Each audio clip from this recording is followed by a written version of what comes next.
you very much, Marcus, for this very, very kind introduction.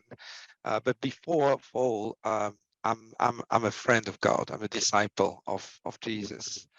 And you will see most of what I'm going to share today is content I learned from John Maxwell, from my own experience. It's really what Jesus teaches us as well, to be great leaders. But also I'm very privileged to be a friend of you, Marcus, and to walk alongside you and to learn together. And thanks for the opportunity. My dream is always to impact a nation, and to impact a nation, we need to impact people who are willing, before they transform their environment, to transform themselves. You and I share something in common. We are constantly transforming ourselves. We are constantly learning. We know we never know it fully. I'm doing courses after courses, even on topic that I lecture, because I still have tons of questions. I have tons of challenges. How can I prove this? How can I find a model for this? So what I'm sharing today is just my thoughts and my current answers, but much more to come. Maybe I have a lot of experience, but there's one thing I don't have. This is my home office. But unfortunately, I don't have, like Marcus, a private beach. So I have to work from home. So I live in Zurich, Switzerland. Yeah, travel sometimes around the world. My parents were actually missionary in Chad.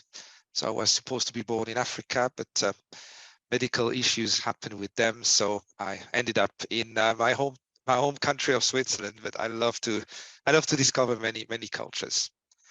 What I'm going to share with you today, what we're going to discuss, is a course that I've brought to 2 universities, one in London and one in Switzerland.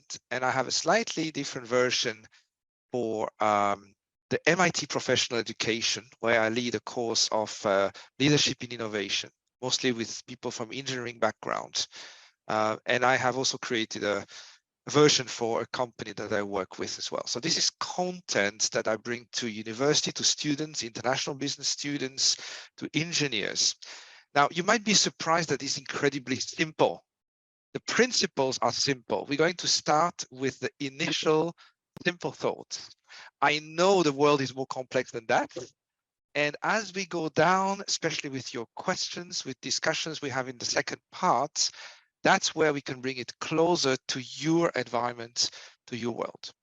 I just invite you to fasten your seatbelt, to enjoy the ride. But while you enjoy the ride, take a notepad, paper or electronic, and write any thoughts that come to you for action. Not necessarily what I'm saying, but something to say, ooh, that's something I need to try, or something I need to change or to do differently. What should I stop doing? And what should I start doing? Also, I will try to finish before the hour to have more time for question and answer. I have much more to say about this, of course, but if you have something that you think I missed or you want to know, please, it will be an honor to answer your question. If you have a situation or a short question in your context, how could I do this? You can ask me as well. I just ask you one thing, ask your questions in less than 2 minutes, ideally close to 1 minute. If I need more details, I will ask you. So we can really have a very, very detailed conversation at the end of this call, of this time together. But I really want to start with shockingly simple principle first. Again, life is more complicated than that, but let's just think and lay the foundation with the basic. So let me just put on, Marcus, could you just give me the sharing?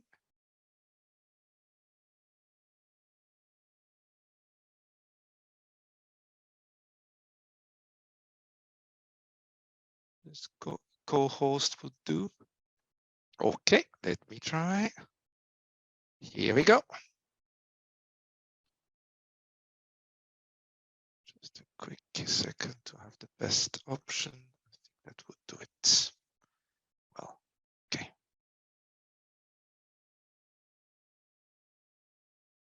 So I will ask you many questions in the chat. And please have it already open at bottom of your bar. You will see the chat. And when I ask you a question, just answer in writing in the chat. And I generally see your name. Most of you have your name or the beginning of your email address. And if I find something particularly interesting, I mean, they're all interesting, but that we could discuss or deepen, I might call you. And if you're able to come, unmute yourself and answer maybe a question I have for you, that will be absolutely great. So let's see how it's going and how we can move on. So we are going to discuss about leadership and influence today. So just imagine that somebody is a great leader. I mean, he's a high leader, let's say a minister, a CEO of a large company, but he or she is always in his office and everybody just passed by and the leader never meets people, only sends email and instructions and memos to people. Now just imagine the opposite, somebody who has no title, is just has a normal desk, a normal place, but everybody, the whole day, if you observe this person, you see people passing by and says, can I ask you a question? Can I get your advice? What would you do about this? Who do you think of the two is the real leader? Is the most leader, has the most leadership points, has the best leadership, is the more leader than the other?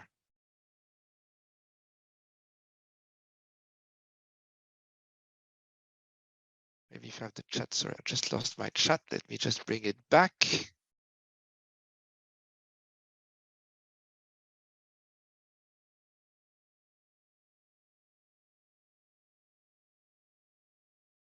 So I just lost my bar. In the meantime, Marcus, if you see some remark in the chat, maybe if you would relay them, would be great. So I can't bring my bar right now.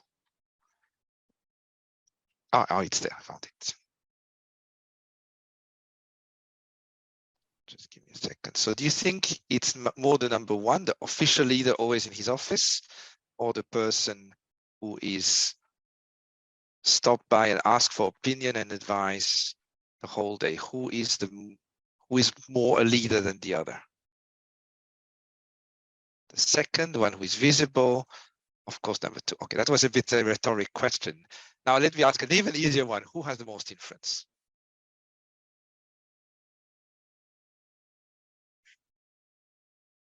What do you think? The second one, it is the same. Leadership is influence. And the other way around, nothing more, nothing less. This is a quote from John Maxwell. A leader who has no influence and only used to use force, we'll see this later, is somehow like a prison warden or a policeman who only use force. But this is not real leadership. This is fake leadership. So the position doesn't equal the leadership. The influence actually does. So we're going to look during our time, what is influence? Who do we influence or do we need to influence? Why do we need to influence people? How do we influence? That's maybe the most interesting part, obviously, but the two others will set the stage. And we'll look at example of influence and open the Q&A so we can deepen the topics that are important to you and answer your questions. So as we mentioned just before, leadership is about people, not about position. Now, I hope this is clear for all of you, but often when I work with companies, this is not clear. People are promoted because they are great workers, so they are given a leadership position. Great, I'm now a manager of 20 people. And when I do executive coaching with them, they said, I love my job. I'm an engineer. So I have more say in the topic of engineering. But one leader even admitted to me, I don't like people. Or I'm not comfortable with people. And I told her, sorry, you are in the wrong job. You should be a specialist, not a leader. Leader is about people. In a leadership position, normally the best guidance we have is that about 50% of the time spent should be with people. A leader shouldn't be doing the work alone. Should be either training, supporting, or advising people in the team. So it's not about the position, it's about the people. Now, my first question, who do we influence? Give you a hint, get your chat ready. We're going to discuss that. So who do you need to influence? We're probably all in slight different settings and work, NGOs, church, business. In order to do your work successfully, to be good at what you do, to fulfill the mission of your organization, who do you need to influence? So I'm asking that not necessarily a name, but maybe just put in the chat, which kind of people do you need to influence? And that gives me a little bit of feel of what is your sphere of influence. It guides me a little bit in our rest of our discussion today. Which roles, which kind of people do you need to influence in one of your responsibility?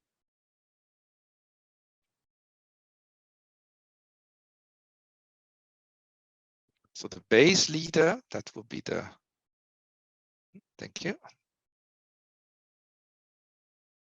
Okay, just a department leader, that's already very good. In your department leadership, who do you need to influence? I'll give you an example. I'm a father, as Marcus said, a father of two wonderful boys, 18 and 20 years old by now. If I haven't influenced them in 18 or 20 years, I didn't do my job as a father. So what do we need to influence? My children. The one we work together in an organization, NGO, family members, absolutely.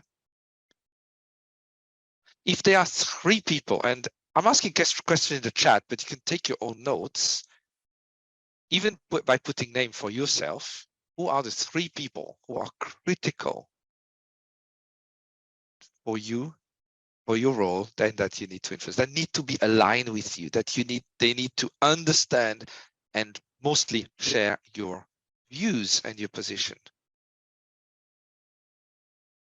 So influence our team. That's an interesting point. We have to achieve targets and goals and have the influence on the team. What about the influence to the boss? I've seen too many bosses that just push down some kind of objective. And sometimes I was in the executive board. I know how they are drawn. It's not, it's fairly arbitrary.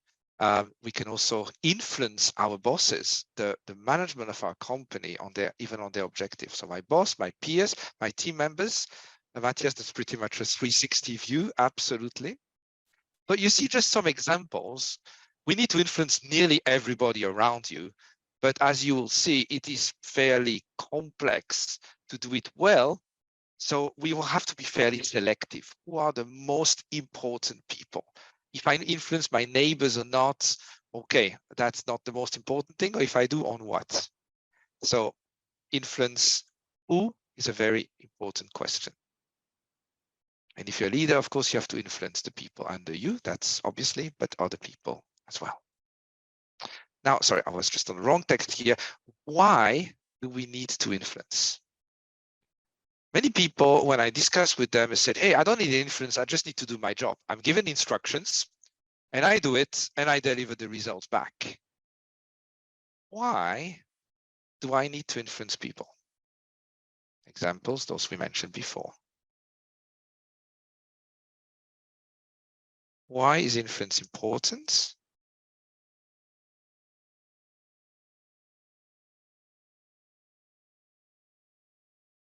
Just give you a little moment to think about it and just put some notes in the chat. Why do I need to exert influence?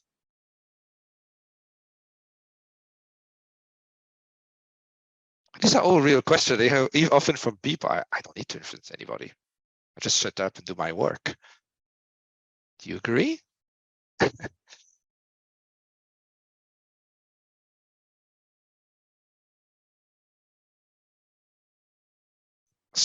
very interesting point about supporting and helping.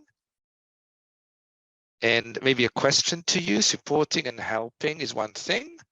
Do we just do everything that people want us to do? Or do we, or is there is any match between influence and helping? Very good point, Matthias. To reach our goal, we cannot reach it by ourselves. I mean, we can try, but it's it's obviously not the goal. So how do we influence people to reach our goal? Yes.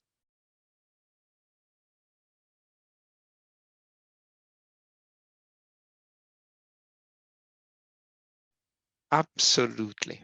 Influence is at the heart of disciple making and evangelism. Absolutely.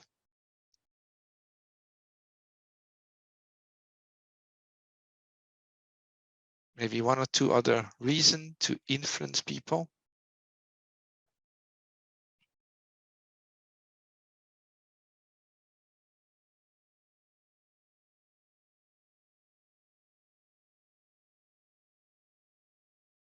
Patrice, influence to be transformed by the Father, and my influence should lead others to Christ.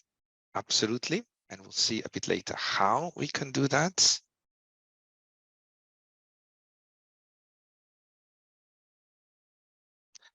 So to be honest, when I heard the word influence many years ago, there is two words that came to my mind as well, not so positive. One was manipulation, to force people to think like me or to agree with me. And maybe the word brainwashing. Okay, that's unethical influence. When I raised my two boys, my goal was not that they do everything like me. I mean, good luck. It's pretty hard to do anyway, pretty much impossible. I want to influence them with important principles so that they find their own way and they are able to go on their own path. If you have a team with 3-4 people, they have different career paths, different maybe specialization. Maybe they are better than you in many areas, but what do you influence them on? Maybe common goals of the team, maybe on certain a behavior or certain way to work, or maybe they are too aggressive or hard in discussion or harsh with people, and you want to influence them on being softer or more diplomatic or kinder to people. So influence is in the heart of leadership, mentoring, and coaching, and it's just not just a copy of who we are, but it's some areas or some points that we think are important. So the real question is, how do we influence? Now, we're going to dive into a horror movie. Okay, I'm going to start from worst to best. So please don't be shocked. And if you join this call or the video just from now on, what you're going to hear in the next few seconds is not what we are talking about, but I'm starting from the worst to the best. So don't be shocked. Ready? We're going to look at the 7 levels of influence, or 7 methods of influence. The first one, worst to best, is by force. Now, a good example of that is a prison warden or police. Even yet, police start to be much more psychological or diplomatic now, but it's basically the knife or the gun on you, and you have absolutely no choice. That's by force. That's the worst. Second one, intimidation. My way or the highway is either you are for me or you are against me. It's pretty much by force, but a tiny bit better. Still not desirable. I don't give you a choice. I'm forcing you or pushing you to do what I want to do. As you guessed, we are pretty much in the unethical view. Unless you are law enforcement or anything like that, you really don't have a choice. Manipulation. And there it's getting quite interesting. This is coming of the principle, you see, there's a winner and a loser. It's coming from a principle that is called zero-sum game. It's a philosophy that you see many places, particularly in business, that says, for me to win, you have to lose. My win is only coming from your loss. My positive only comes from your negative. That's it. Pretty sad. So it is only one winner in the room, and I want this to be me. That's the idea here. Now, if you are in sport, in football, and so on, yes, of course, cannot be two winners. But in real life, it is pretty sad to take that approach. Positional. We follow because we have to. You are my boss, I have to follow. You are in charge, I have to follow. Now, this is interesting. People think, okay, that's leadership, that's influence. And we are number 4 here. That's pretty interesting. To make a quick pause, if you are using only positional influence, people follow you just because you are the boss. What is going to happen? How is your team atmosphere, your collaboration with people that you lead? Maybe just give me a couple of thoughts in the chat. If you only use positional approach, people only follow you because you are the leader. What is happening? How does the team work? Fear, yes. Huh? What else? Yes, people are passive and wait for input and guidance. They just do what they are told. And that's often linked to the point before of fear. They don't take any personal influence. Why? Because of fear. Okay, I think we are pretty much in the same line here. Absolutely.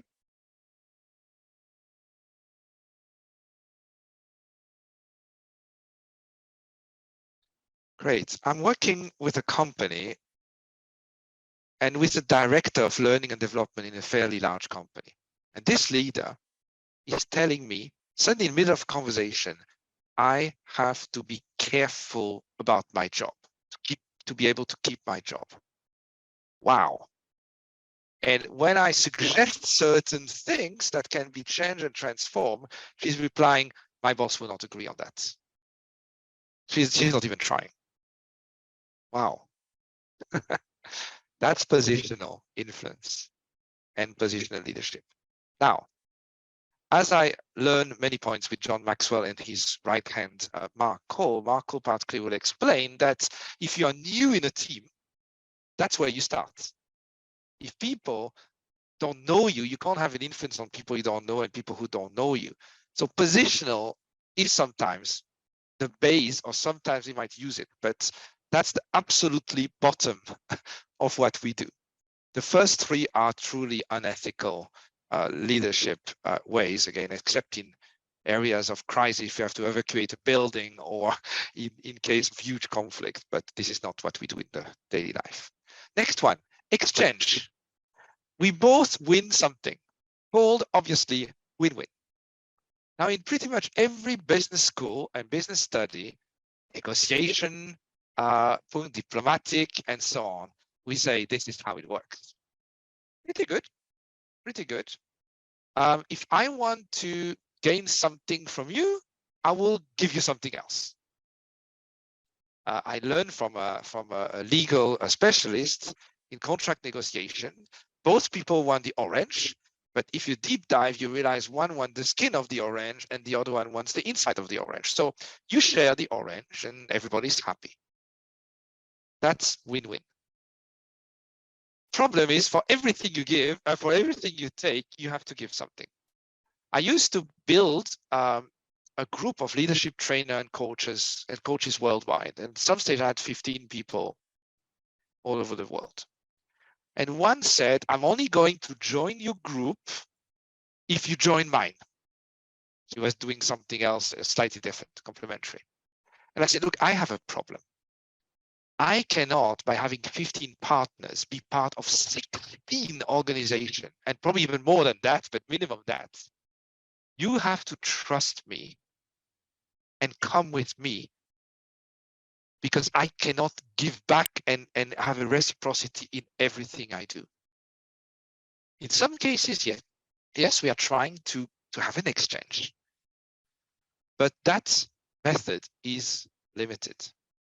Yet business schools will say, this is the ultimate goal. We are number 5 out of 7. So you think, oh, that's not too bad, win-win. What else is there? Are you ready now for the number 2 top ones, for the real influence? And that's what we are here to discuss really today. Persuasion.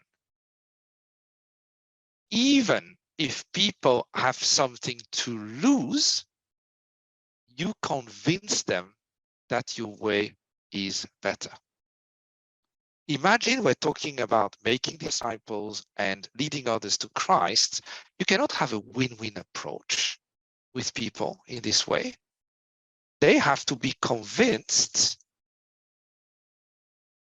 that following Christ, that being a disciple of Jesus, is a better way for their life. You have to persuade them. You cannot negotiate. You see where I am?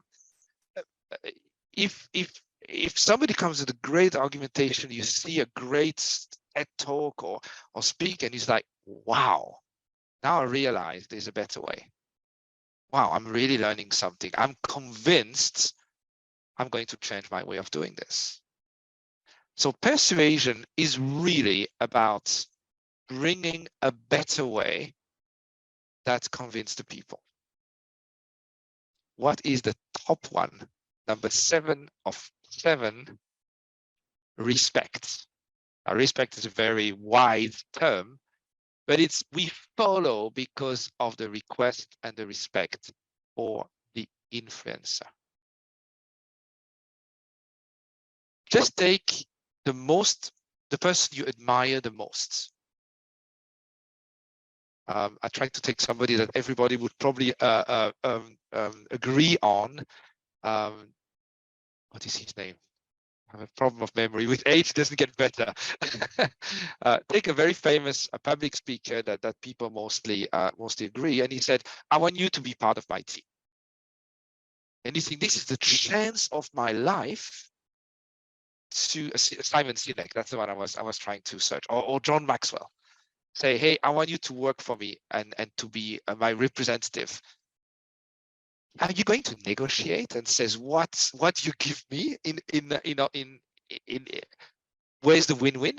No, you respect this person so much, you admire this person so much, you trust them so much that you say any minute I will spend with this person, everything I will learn with this person, it's going to be the blast of my life. It's going to be the biggest chance of my life. Of course, I will say yes. And when they come and they said, look, I have a way here, I have a method, even if it sounds a bit weird or counterproductive or something you never did before, you will like, okay, I respect this person. I follow them. Therefore, I will go with them. This is obviously, as disciples, as believers, this is obviously the way we deal with Jesus, out of respect, out of we're not saying no to him to anything. He's persuaded us, but we have a respect and we respond.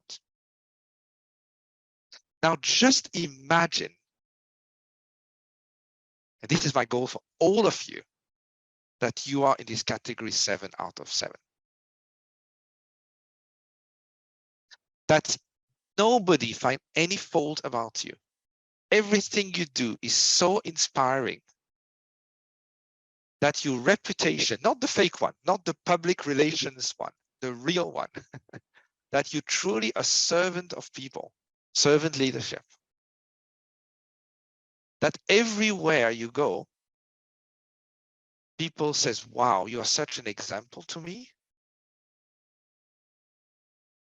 whatever you ask and say, wherever you need to exert influence, people will follow you. I'll give you an example. I'm working with a university in London, and I was running a workshop with international business students. And the lecturer, senior lecturer that I'm working along, was telling me, Joel, it's incredible. You have such a relationship with the students. I do workshop with only 12 students in a U shape, and we do a leadership game, interaction, questions, but I'm going to have a dialogue one-on-one with them. And she said, how do you do that? You really connect with all of them. So I told her, look, I took some courses, but this doesn't mean a lot. Courses by itself doesn't bring a lot.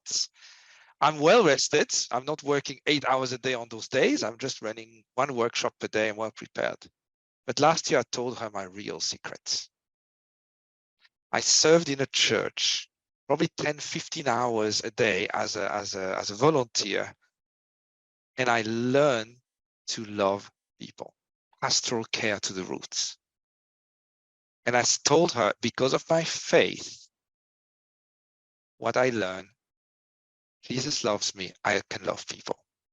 The rest is all just things I learned, methods, tools. This is great. But my heart of loving people and truly being curious about who they are, what is their purpose, and truly wanted to develop them is what I use as my biggest influence method. And I meet people sometimes in short conversation of 2-3 minutes. I meet students who then contact me later. Sir, your course was amazing. The course is nothing different than anything you can find, but they see something in me that attract them. That is what we think we should all be. That is being really salt and light. We intrigue people, always preach the gospel, when necessary use words. So by respect, but this is complex to build because it's our whole journey, who we are. It's building trust with people around us. So we're going to look at some ways of doing that, but this is the ultimate goal, is respect. People follow us because of respect. Sometimes because if they don't know us too well, because we have persuasion, we have good explanation, and so on. And the third option, I'm going backwards, is the win-win. Sometimes we give them something and they give us something, and positional is more the rare exception. Okay, so we are just moving on. Now we are going to look more in details about ways to build that respect for that number 7. So the basis of everything we do, remember we had the keyword fear before, or passive, or somebody was pretty much fear at the back. We replace this by trust. So without trust, influence is nothing more than coercion and manipulation. So at the end of the day, if people cannot trust you, if they are, what does he really want from me? Does he want success for himself or whatever? Is there anything? Does he really is concerned by me, my development? Does he really want to help me? These are questions that we run in our mind within milliseconds of meeting somebody. And if you think about it, but think about the people you admire and you want to serve, you probably trust them. Sometimes I'm called into teams to improve their productivity, to improve their communication, improve, help them managing their stress, all sorts of questions. I did a great workshop, 4 hours long, on strength, finding the strength of each person and using them in a team. Great topic. It ended up by having one person ending up at the company nurse, and one having a nervous breakdown. Now, I ran this course about 15 times. It never happened to me before. You know why? That team has no trust. I tried to learn some from the world specialist of team coaching. And I have a book of about 500 pages. It's a massive book about how you develop a team through coaching. You know what is the first workshop they advise to do? Building trust within the team. Trust is the most expensive currency in the world. There is a team, American team called Edelman, that publish every year the Edelman Trust Barometer. They measure the perceived trust in most countries in the world, and they measure it every year, and they compare different areas of society. The people that are the most untrusted everywhere in the world are the politicians. Number two, the business people.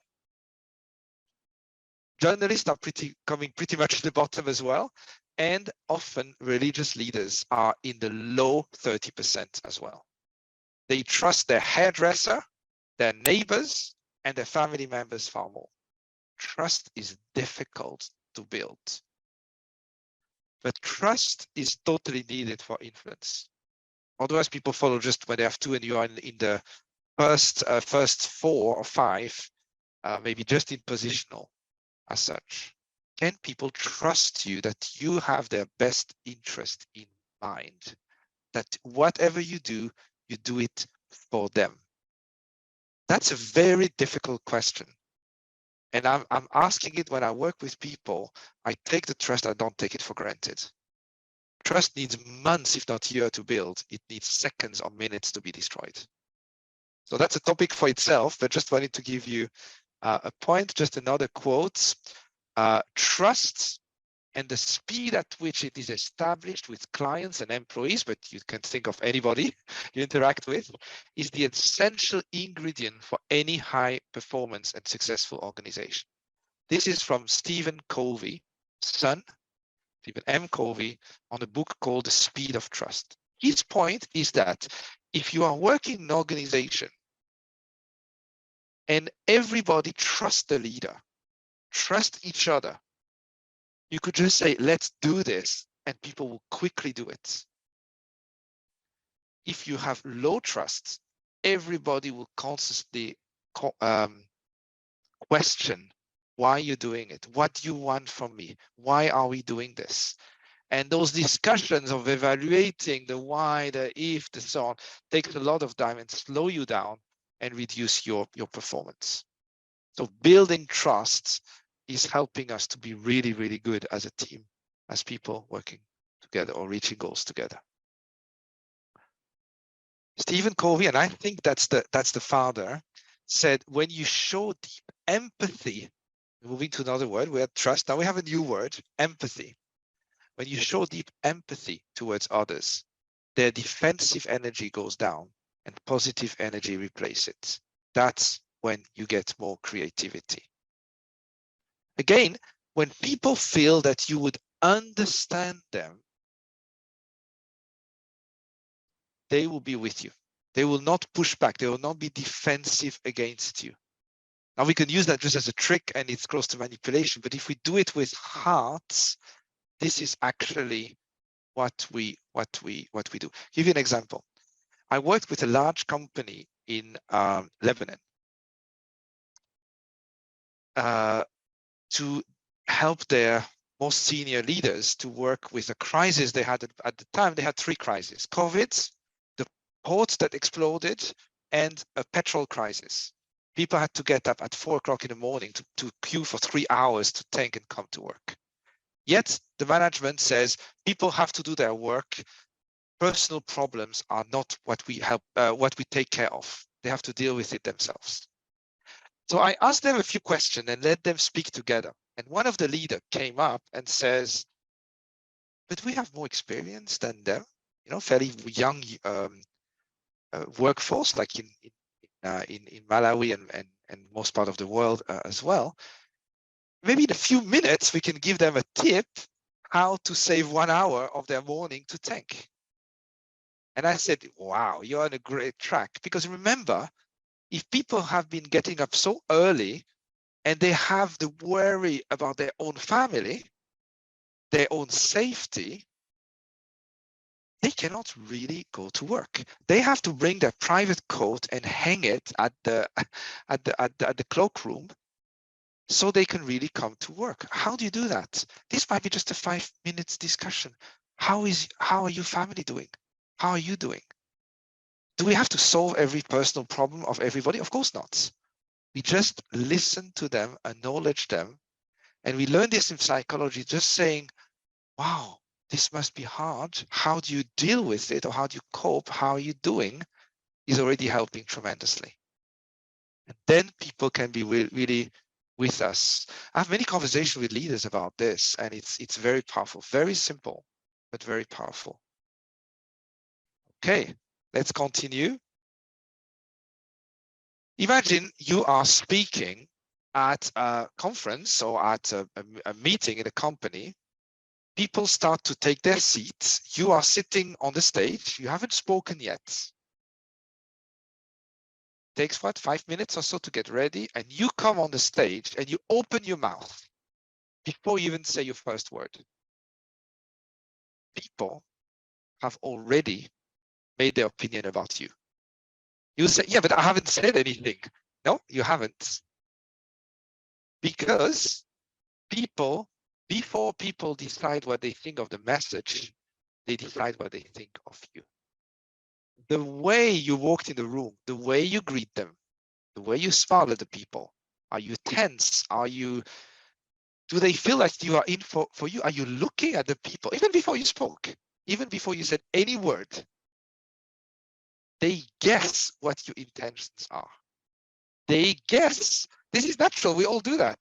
They try to find out, who is this?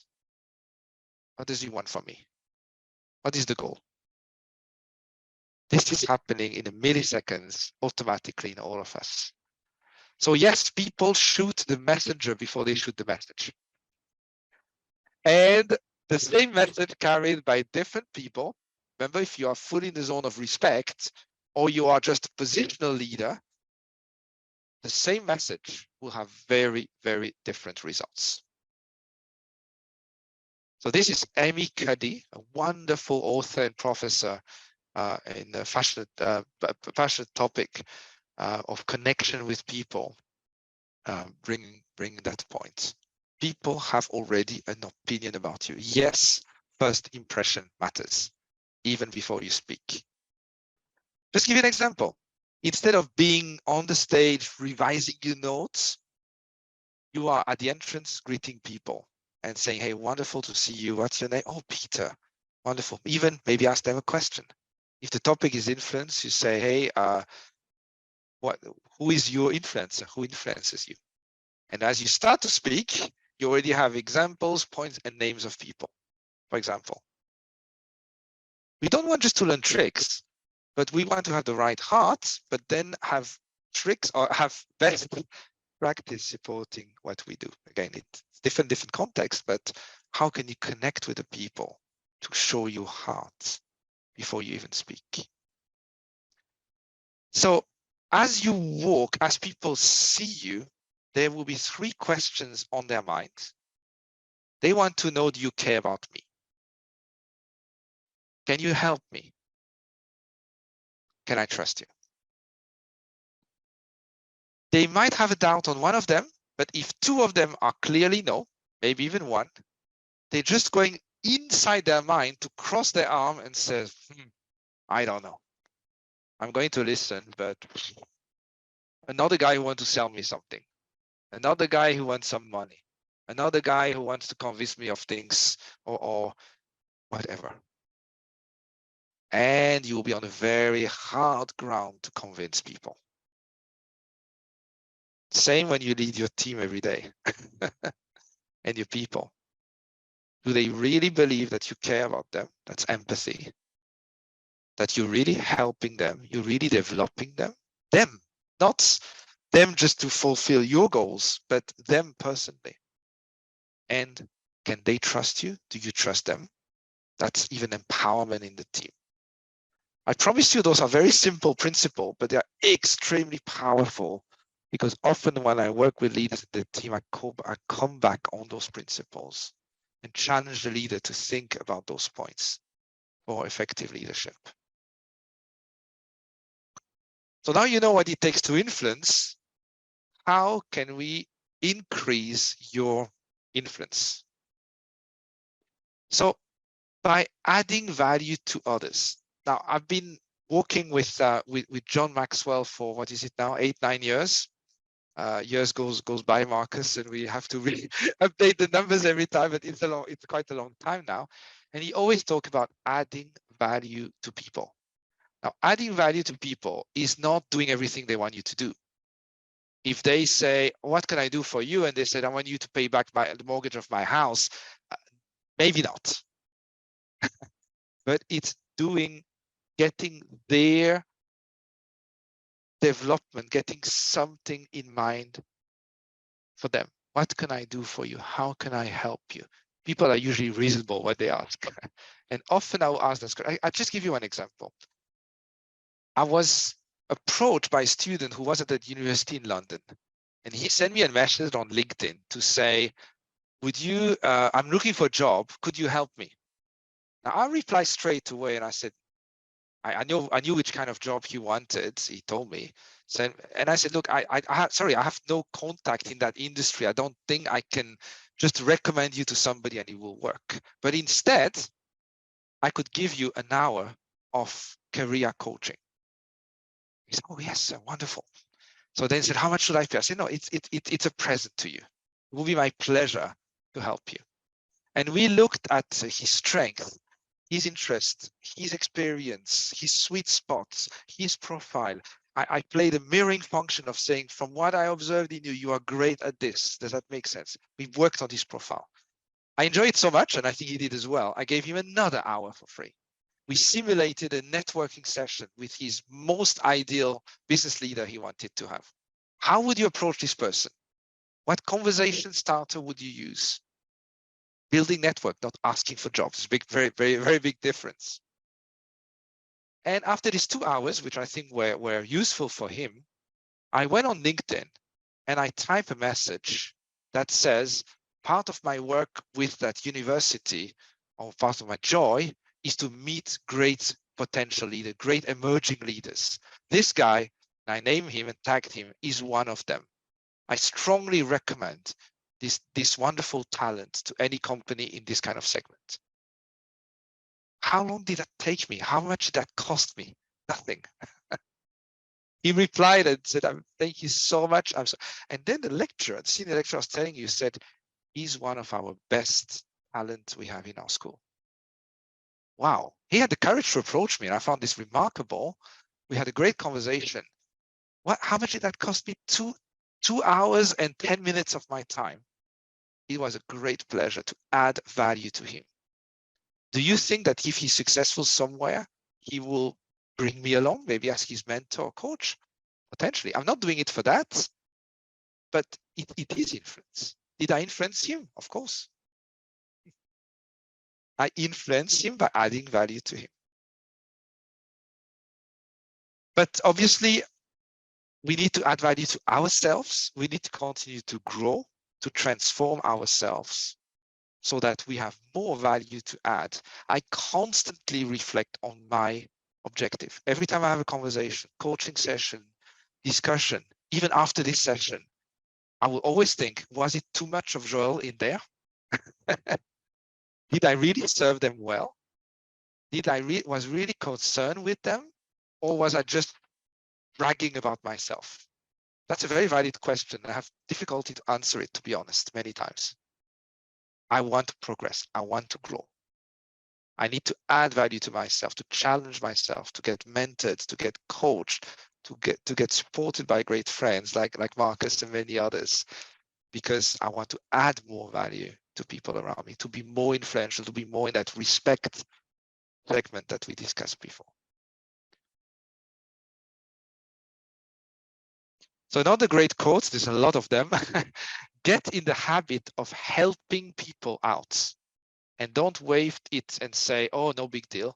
We have serious persuasion power immediately after someone thank us. This is from Robert Cialdini, considered a master of influence pretty much in the sales area. By helping people, you get the right to enter in their world, to have a say, to have influence. I probably will bring you a link afterwards. I wrote a blog about this topic. By making other people win, you are able to win by yourself. It came from an experience in a coaching interaction, how we make other win so that we can win afterwards, but we help them first. Now, do you want to be liked by people? Who wants to be liked by people? If you raise your hand. You want people to like you? One? Maybe I can't see all of you, but no, actually, yeah. Two people who like to be liked. Yes. Great, great. More people do want to be liked, or you prefer being feared? No, in general, of course, we want to be popular. We want to be liked, especially politicians, I think pastors as well, and many leaders, to be honest. I'm going to give you in one sentence the key how to have anybody liking you. Are you ready? People like those who like them. It's again from Robert Cialdini. How do you get anybody to like you? By liking anybody. I give you a story again. This is all based on my interaction. I was talking to a leader again on the topic of finding the strengths in their team. It was an executive team. And I explained at the end that what inspire people to follow a leader is 4 elements. I'm bringing it shortly, but the 4th one was compassion. People will follow a leader that not only has empathy, but has compassion for them. If anything bad happens, if they can't do the job because they said I had a problem, they won't say not my problem. They will try to understand and try to help. And I explain that people might say, I like my team, I like my people.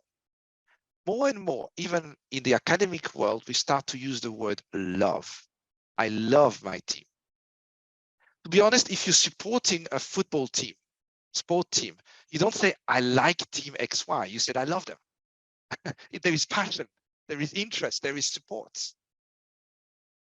And when I use that word, that leader exploded in front of his team, said, never use those words in my whole area. There's thousands of people. This is not good for my business. And usually I don't do that, but I told him, look, I have an MBA. I don't like to mention that, but I have an MBA. I study business.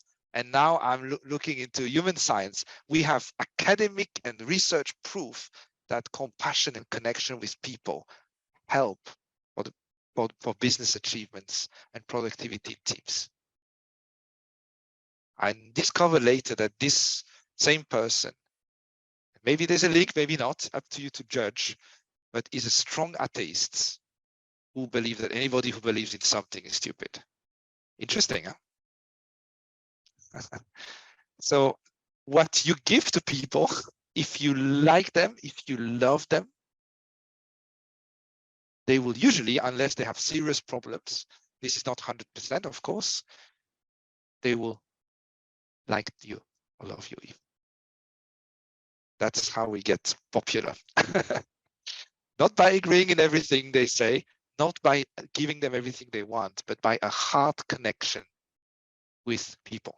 So which word did we have so far? We had trust, we had empathy, we have like people. Let me just introduce another one. Those are all big words. When leaders are humble, show respect, and ask how they can serve employees as they improve the organization, the outcomes can be outstanding. This is Dan Cable, actually Professor Dan Cable from London Business School, one of the top world lecturer on organizational behavior. And he tells in his story, I think it's Passion at Work, the name of the book. He tells an amazing story. He talks, you probably know, I don't know if they are present in Malawi, but Standard Chartered Bank, one of the biggest banks in the world. And they are present mostly in Africa and in Asia. And in their Chinese branch, they had the CEO of the China company, pretty big, probably one of the biggest country for them. And the country manager would go around to the branches to inspect them. And what did that inspire? Fear. They prepare, clean up everything, rehearse everything. They want to be at their best because they are scared that the leader will find something wrong with them. You're with me, huh? You can imagine the situation. And there was a new leader coming in this job. He continued to do the tour like his predecessor did. One day, so to just give you a scene, one of the branch was located in a shopping mall. And since many years, they were sending several memos to the head office to say, can we line up our opening time to the opening time of the shopping mall? Sounds logical. And they never got a reply to their email, to their memos. That new managing director come. So you can imagine one day one employee come to work and he see a guy they don't know who comes in and start preparing something, 10 cakes for breakfast. And everybody's, who is this guy? We never saw him before. This is the new managing director, country managing director. He came to cook breakfast for that team. Did he do a big presentation, big town hall? No, he just asked them one question. What can I do to help you do your work better? You guess, they came with their story of opening times. That, you know, if we can extend them and align them, we will do better. He said, sure, we will just, it makes sense. We'll just discuss that at the head office, come back to you. They confirm it a week later. This branch increased their revenue by 50%. Why? Because of the serving attitude, exactly what you see on the screen, because the leader was humble, showed respect to his people, and asked how he can serve them. Mutual good result. Hey, plus 50% revenue, this is pretty good. So humility, respect, and helping others is not costing anything. It's making everybody win. It's making us successful and having more joy to work together. So as I mentioned already before, leading others starts by leading ourselves better. We want to be an inspiration of who we are, our humility, our sense of service, our growth, our learning attitudes, before we ask others to do the same. And as John Maxwell loved to say, we first give them a heart before we ask them for a hand. We connect with people heart to heart before we say, therefore, I want this from you.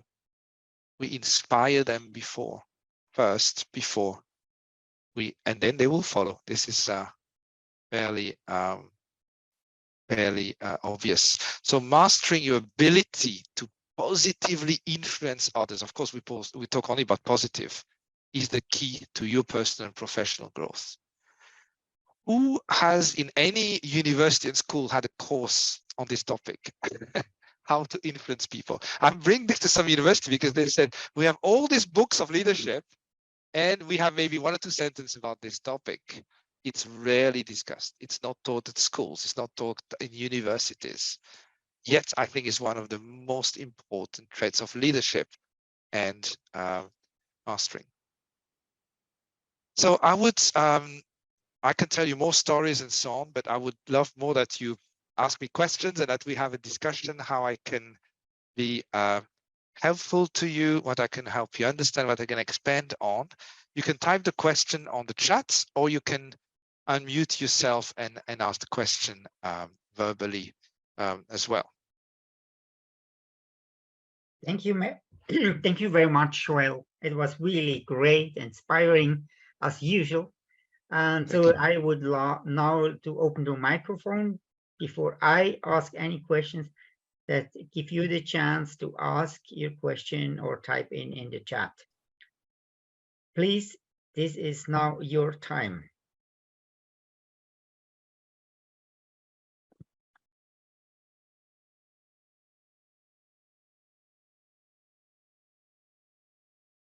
anything I can clarify or re-explain more in details, any situation that you have and you would like to ask an advice or support, anything you want to know maybe about me, how I use certain things, but I would love to hear about you.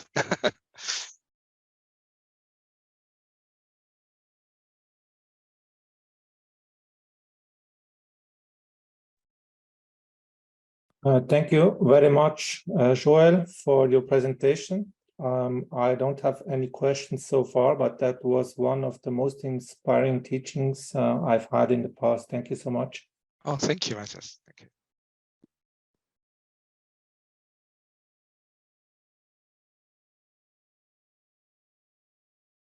And I don't mind a critical question to say, hey, sorry, Joel, but this doesn't work this way with me, with my culture, with my environment. And we can discuss about it. That's totally fine as well.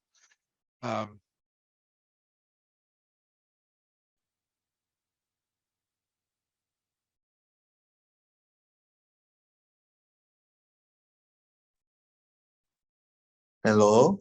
Yes, hello. You there? Yeah.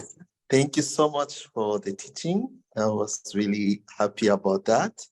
Influence is a very powerful, a very important topic, especially for us in Africa. Our political leader, our chief, we in that kind of framework where the leader is up there and he influences you. But sometimes that comes through what he's able to give to you. And so I really want to know from you, when you influence people, right, at which point can you really distinguish between influencing people because of all what we have talked about, like the respect or what they're expecting from you, Yes. So the question was, can we differentiate? Yes. Can you really differentiate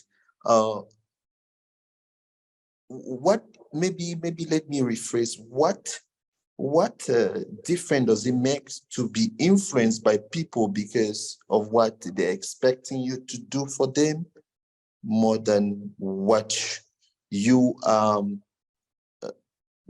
more than doing it because I was going from explaining that we don't really have role model when it comes to influence in politics and so on. And so the respect that we give or the influence that people portray to politicians, it's never something of from the way they are, right? How they care about them, because they make promises that they never fulfill, right? And so I want to ask, how is influence experience, from that point of view in Europe and in Africa? Do you have any experience of that kind of, way of looking at influence in leadership? That is a very, very, very good question and a vast topic. And I think we need to look at it from two angles. One is the receiving angle. What does it mean? And I'm just rephrasing it differently. What does it mean to have a real servant leader as a political leader, to take that frame as you give, versus a manipulative leader, let's say? Mm-hmm. Okay. What I realize is that if a leader doesn't have a clear, and start with intention and heart. If I want to be a leader in politics, by the way, in business, it's not very different, only to be famous for my ego, maybe for my bank account as well, I might start well. People might not be able to perceive the difference at the beginning. But give it 20 years, it will be pretty obvious. And you can see many regimes and places where it doesn't end up well. I think there are maybe more examples of this than good examples. Because power is highly addictive. It's like a drug. And we know that also in the Proverbs and everywhere. The people giving us respect and worshiping us is something that is highly addictive. And it's almost impossible to give up that type of influence or power willingly. So at the end of the day, what is the result on the public benefit of people? And this is actually maybe it makes me think that part of my MBA, and I studied some work with Professor Porter of Harvard University, who did search on the development of countries, looking by industry, by countries, or by part of countries. And he has a certain number of criteria to look at a country that is attractive and well functioning. It's mostly looked from an economic point of view. And the development of people. So think about also the SDG UN goals. Think about a well-functioning country. They need to have running water, a toilet that functions. They need to have primary school that reach pretty much every children. Both okay, we talk about development here, but they also need to have well-functioning institution, justice, and basically a very good governance. And the way they look when they study a country is to look at the difference of power and of income. A country that has a very big difference between rich and poor, it means something is wrong. Now, there is always a difference, of course, but we want it to be as minimized as possible. But also a country that has a huge difference between very powerful people and the majority who has nothing to say. Because it means that, I'm not saying the majority rules, but it means there is not really a citizen forum and discussion, but it's a minority of people who would impose their views on the country. This could be good if those people are wise and godly and so on, but in most cases it's not good. So by having this interest of people in mind, by being able to question yourself, you actually allow that challenge. So in the Swiss system, for example, and I was yesterday spending the whole day at the Swiss Parliament. I visited the public press room where they do all the press conference for the government, and you see the president of Switzerland being grilled, literally challenged and criticized by journalists, especially during the time of COVID and all this. And he said, come on, he's the president of Switzerland. You know, it's a country that works pretty well, and he's not even respected. Now, that means he is challenged to remain humble. If his decision is a bad one, that doesn't benefit the people, oh my gosh, you will hear it. So to me, that's one of the way a balanced, okay, maybe coming into political science, which is not my field, it's my hobby, but the principle of democracy, which is the balance of power. Not a single institution has power over everything. It loads and it questions it, but also personally. And I think we come here to the main point with the humility. I'm not God. I'm not Jesus. I make mistake. I'm growing, but I'm still not there. A lot of my decision, a lot of my opinions, a lot of my doing are not that good. Do I allow other people to come and say, "Joel, sorry, this one was not that good. Please don't do this again." At least my wife is taking care of that part. The first one to say very honestly, allow her to do this, and I need it.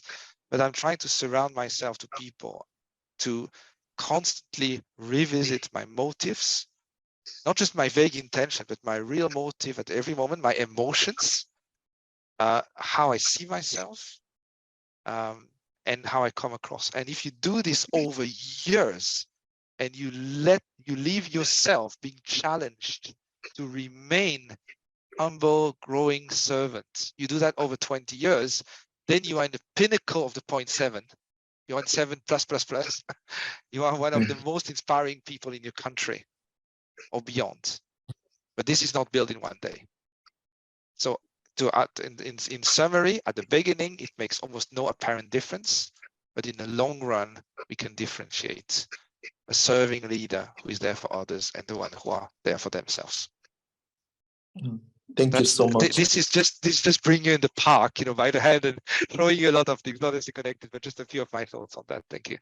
Really, really, really a challenging, but great question. Thank you. Thank you very much for the question. So We have we can Jan take, having your line is not that good. Maybe you can type the question if you want. yeah, please type in, Jan. So we still have time, 5 minutes time that we can use for questions and answers. So please use the time for that. And in the meantime, I give you my link to the LinkedIn. Don't hesitate to connect with me, and you can even ask a question this way as well. And I'll. Thank you so much, Joel. I think I have a question. Yep. Thank you for your presentation. Such an inspiring moment I'm having with you. My question is, if you are a leader in an organization that a group of people are expecting something from you, and what they're expecting from you, you can really provide to them, how else can you influence these people? For example, if they're expecting money from you and you don't have that to give to them, how else can you influence this group of people? Absolutely. Very, very good question. And that's the biggest fear of managers that I often talk to. They will be like, we encourage them to have development discussion with people, discussing where people see themselves, what skills they want to develop, and courses. And most managers said, I'm scared to ask any question of the kind because they will ask for more money. That's their biggest fear, okay? And firstly, not everybody does that. Research shows that people want more to be valued and have empowerment. But yes, it's still a common request. If I'm that good, where's the money? Okay, to be honest, we all been there.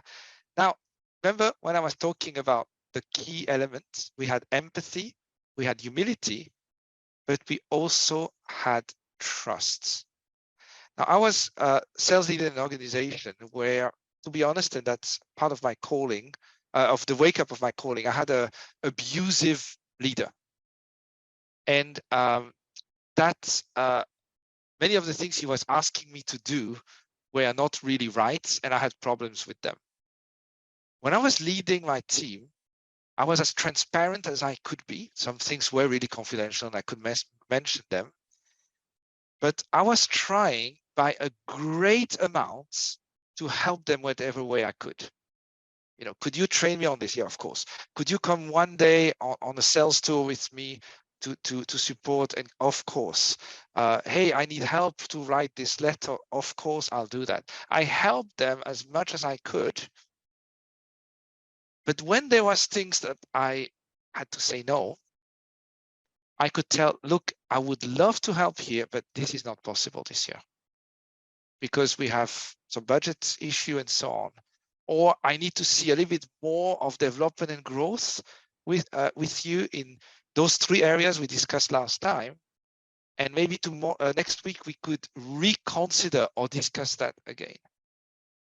I'm learning also this with my sons. I give them an allowance and they also want an increase every year. Inflation is everywhere.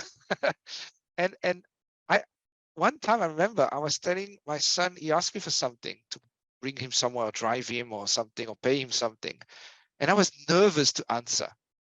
And he told me, Dad, it's okay if you say no. Actually, by the way, I'm expecting a no. I doubt you will agree to that anyway. Just say no, it's okay. I know you love me anyway. So learning how to say no with self-confidence, with knowing that we have good reasons or ethical reasons, not just because we hate the person. We don't have favoritism, but we have good reasons, and not compensating, but in general, of course, as I was saying with adding value, we have other ways we can help them. So if time to time we say no to something, okay, remember the students are saying, he asked me, can you help me finding a job or recommend me to people? I said, no, I just don't have anybody I can recommend you to. And I don't know you enough anyway at the moment, but I can do something else for you. So saying no, it's okay. People can tell the difference. If all we do is to wait until they ask request and then we say no and we don't do anything else, we never have a discussion with them the rest of the year, that's weird and that's wrong. But it should be part of an overall conversation about themselves. How are you doing? How's your family doing? How can I help you? What is the skill you want to develop? What do you think is going well with you? What do you think is harder for you? Talk to me. Tell me. You know, a bit like a daddy approach. Then if we have to say no, time to time, they're going to be okay with it.